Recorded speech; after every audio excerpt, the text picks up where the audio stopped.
Hi friends, ഇന്ന് നമ്മൾ ഉണ്ടാക്കാൻ പോകുന്നത് ഒരു വെജിറ്റബിൾ ബിരിയാണിയാണ്. നോമ്പുതുറയൊക്കെ കഴിഞ്ഞിട്ട് നമുക്ക് ഇതുപോലെ ഒരു വെജിറ്റബിൾ ബിരിയാണി ഉണ്ടാക്കി കഴിക്കാം. നല്ല ടേസ്റ്റിയായ ബിരിയാണിയാണ്. അതുണ്ടാക്കുന്നത് എങ്ങനെയെന്ന് നോക്കാം. ഞാനിവിടെ ആദ്യമേ ചോറ് വേവിച്ചെടുക്കാൻ പോവാണ്. അതിനുവേണ്ടി ഒരു പാത്രത്തിലേക്ക് വെള്ളം ഒഴിച്ച് തിളപ്പിച്ചെടുത്തിട്ടുണ്ട്. ഇതിലേക്ക് ആവശ്യത്തിന് ഉപ്പ് ചേർത്ത് കൊടുക്കാം. ഞാനിവിടെ 2 കപ്പ് അരിക്കുള്ള ചോറാണ് എടുക്കുന്നത്. ഇതിലേക്ക് ഒരു കറുത്ത ഏലക്ക ഇട്ട് കൊടുക്കാം. കുറച്ച് ബേ ലീവ്സ് ഇട്ട് കൊടുക്കാം. കുറച്ച് തക്കോലം കൂടെ ചേർത്ത് കൊടുക്കാം. ഞാൻ ഇതുപോലെ പൊട്ടിച്ചിട്ടാണ് ഇട്ട് കൊടുത്തേക്കുന്നത്. ഇതെല്ലാം കൂടെ തിളച്ചു കഴിയുമ്പോൾ ഇതിലേക്ക് നമ്മൾ കഴുകി 10 മിനിറ്റ് വെച്ചിരിക്കുന്ന ബസുമതി റൈസ് ഇതിലേക്ക് ചേർത്ത് നന്നായിട്ടൊന്ന് ഇളക്കി കൊടുക്കാം. ഒരു 10 മിനിറ്റ് വെള്ളത്തിൽ കുതിർത്തി വെച്ചിരുന്ന അരിയാണ് ഞാൻ ഇതിലേക്ക് ചേർത്ത് കൊടുത്തേക്കുന്നത്. ഈ അരി ഒരുപാട് വെന്തു പോകണ്ട, നമുക്കൊരു 60% വേവിലെടുത്താൽ മതി. നമുക്കിതിലേക്ക് 1 ടേബിൾ സ്പൂൺ എണ്ണയും കൂടെ ഒഴിച്ചിട്ട് ഇത് നമുക്ക് വേവിച്ച് എടുക്കാം. നന്നായി ഇളക്കിയതിന് ശേഷം വേവിച്ചെടുക്കാം. ഇതൊരു 60% വേവായിട്ടുണ്ട്. ഞാനിത് അരിപ്പപാത്രത്തിലേക്ക് ഊറ്റി വയ്ക്കുകയാണ്. നമുക്കിതിലേക്കുള്ള വെജിറ്റബിൾ മസാല ഉണ്ടാക്കാം. അതിനുവേണ്ടി ഒരു പാത്രത്തിലേക്ക് എണ്ണ ഒഴിച്ചു കൊടുക്കാം. ഇതിലേക്ക് 2 വലിയ സവോള അരിഞ്ഞത് ചേർത്ത് കൊടുക്കാം. സവോള അരിഞ്ഞത് ചേർത്ത് കൊടുത്തതിന് ശേഷം ഇതൊന്ന് വഴറ്റിയെടുക്കാം. സവോളയൊക്കെ ഒന്ന് വഴന്നു വരുന്നിടം വരെ നമുക്കിതൊന്ന് വഴറ്റിയെടുക്കാം. ഒരുപാട് വഴന്നു പോകേണ്ട ആവശ്യമില്ല, ഇതൊന്ന് ട്രാൻസ്പെറന്റ് ആയാൽ മതി. അതുവരെ നമുക്കിതൊന്ന് വഴറ്റിയെടുക്കാം. ഇതിലേക്ക് നമുക്ക് ഇഞ്ചിയും വെളുത്തുള്ളിയും പച്ചമുളകും കൂടെ ചതച്ചത് ചേർത്ത് കൊടുക്കാം.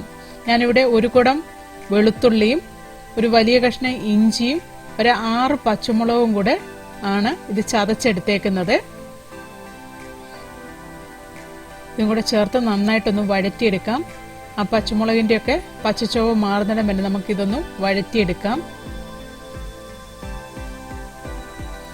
ഇതിലേക്ക് ഒരു 3 മീഡിയം സൈസ് തക്കാളി അരിഞ്ഞത് ചേർത്ത് കൊടുക്കാം. ഇതുപോലെ വലിയ കഷ്ണങ്ങളായിട്ട് തക്കാളി അരിഞ്ഞെടുത്താൽ മതി, ചെറുതാക്കണമെന്നൊന്നുമില്ല. ഇതുപോലെ ഒന്ന് വഴറ്റി കൊടുക്കാം. ഈ തക്കാളി വെന്തൊടയൊന്നും വേണ്ട, ഇതുപോലെ വലുതായിട്ട് കിടന്നാൽ മതി. വെജിറ്റബിൾ ബിരിയാണി ആയതുകൊണ്ട് ഇതിൽ ഇതുപോലെ കിടന്നാൽ മതി. ഇതിലേക്ക് നമുക്ക് മസാല ചേർത്ത് കൊടുക്കാം. 1 ടീസ്പൂൺ മഞ്ഞൾപ്പൊടി, 1 ടേബിൾ സ്പൂൺ മുളക് പൊടി, 1 ടീസ്പൂൺ മല്ലിപ്പൊടി, 1 tablespoon garam masala, 1 teaspoon ജീരകത്തിന്റെ പൊടി, ചെറിയ ജീരകത്തിന്റെ പൊടിയാണ് ചേർത്ത് കൊടുത്തേക്കുന്നത്. ഇതെല്ലാം കൂടെ ചേർത്തിട്ട് നമുക്കൊന്ന് നന്നായിട്ട് മിക്സ് ചെയ്ത് കൊടുക്കാം.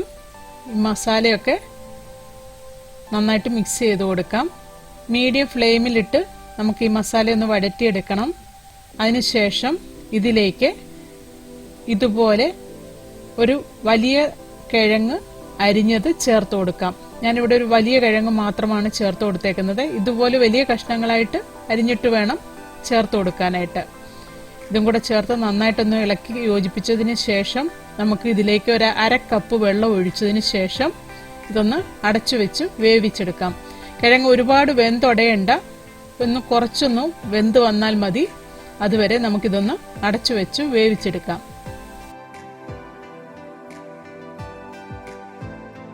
നമ്മൾ അടച്ചു വെച്ച് വേവിക്കാൻ തുടങ്ങിയിട്ട് ഒരു 5 മിനിറ്റായി. നമ്മുടെ കിഴങ്ങൊക്കെ ഒന്ന് പകുതി വേവായിട്ടുണ്ട്. ഇതിലേക്ക് നമുക്ക് കുറച്ച് വെജിറ്റബിളും കൂടെ ചേർത്ത് കൊടുക്കണം. അതിനുവേണ്ടി ഞാനിവിടെ എടുത്തേക്കുന്നത് ക്യാരറ്റാണ്. ക്യാരറ്റും ബീൻസും യെല്ലോയും റെഡും ക്യാപ്സിക്കവും കൂടാണ് ചേർത്ത് കൊടുക്കുന്നത്. ഇതുപോലെ വലിയ കഷ്ണങ്ങളായിട്ടാണ് ക്യാപ്സിക്കം അരിഞ്ഞെടുത്തേക്കുന്നത്. ഇതിലേക്ക് ഒരു 2 ടേബിൾ സ്പൂൺ ഗ്രീൻ പീസും കൂടെ ചേർത്ത് കൊടുക്കാം.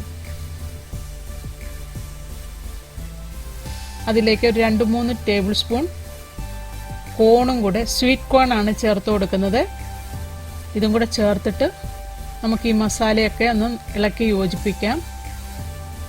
നമ്മൾ ഈ വെജിറ്റബിളിൽ ഉപ്പ് ചേർത്തിട്ടില്ല, ഉപ്പും കൂടെ ചേർത്തിട്ട് നന്നായിട്ടൊന്ന് ഇളക്കി യോജിപ്പിക്കണം.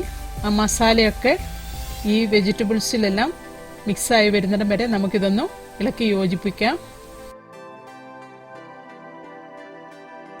ഇതിലേക്ക് ഒരു 2 ടേബിൾ സ്പൂൺ നല്ല കട്ടിയുള്ള തൈരും കൂടെ ചേർത്ത് കൊടുത്ത് നന്നായിട്ടൊന്ന് ഇളക്കി കൊടുക്കാം. അതിനുശേഷം ഇതൊരു 5 മിനിറ്റ് നമുക്കിത് അടച്ചു വെച്ച് വേവിച്ചെടുക്കാം. മീഡിയം ഫ്ലെയിമിൽ ഇത് അടച്ചു വെച്ച് വേവിച്ചാൽ മതി. നമ്മുടെ വെജിറ്റബിൾസ് എല്ലാം നന്നായിട്ട് വെന്തു വന്നിട്ടുണ്ട്. നമുക്കിനി ഇതിലേക്ക് നേരത്തെ വേവിച്ച് വെച്ചിരിക്കുന്ന ചോറ് ഇതിന്റെ മുകളിലായിട്ട് ഇട്ട് കൊടുക്കാം. ഇതിന്റെ മുകളിലായിട്ട് ഇത്രയും വെള്ളം ഉള്ളത് പേടിക്കേണ്ട ആവശ്യമില്ല. നമ്മുടെ ചോറ് നന്നായിട്ട് വെന്തിട്ടില്ല, ഒരു 60% വേവേ ആയിട്ടുള്ളൂ. ഈ ഇതിൽ കിടന്നിട്ട് ബാക്കി വേവും കൂടെ ആകണം, എന്നാലാണ് ആ ചോറിന് ആ വെജിറ്റബിൾസിന്റെ എല്ലാം ടേസ്റ്റ് പിടിക്കുകയുള്ളൂ. അതിനാണ് ഇങ്ങനെ വേവിച്ചെടുക്കുന്നത്.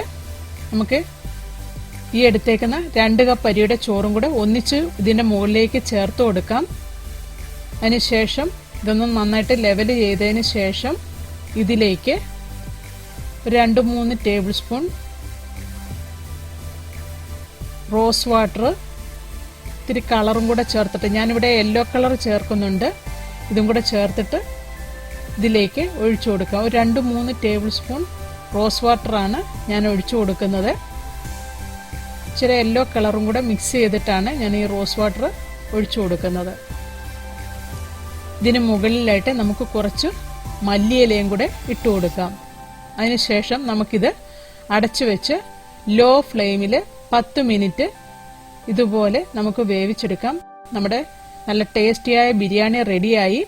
ഇതിന് മുകളിലായിട്ട് നമുക്ക് കുറച്ച് അണ്ടിപ്പരിപ്പും മുന്തിരിങ്ങായും സവോളയും കൂടെ വറുത്തത് ഇതിന് മുകളിലായിട്ട് ഇട്ട് കൊടുക്കാം. നല്ല ടേസ്റ്റിയായ വെജിറ്റബിൾ ബിരിയാണി റെഡിയായി. എല്ലാവരും ഇത് ഉണ്ടാക്കി നോക്കണം. ഇഷ്ടമായെങ്കിൽ ലൈക്ക് ചെയ്യണം, ഷെയർ ചെയ്യണം, കമന്റ് ചെയ്യണം. എൻ്റെ ചാനൽ ഇതുവരെയായിട്ട് സബ്സ്ക്രൈബ് ചെയ്തിട്ടില്ല എങ്കിൽ സബ്സ്ക്രൈബ് ചെയ്യണം. താങ്ക്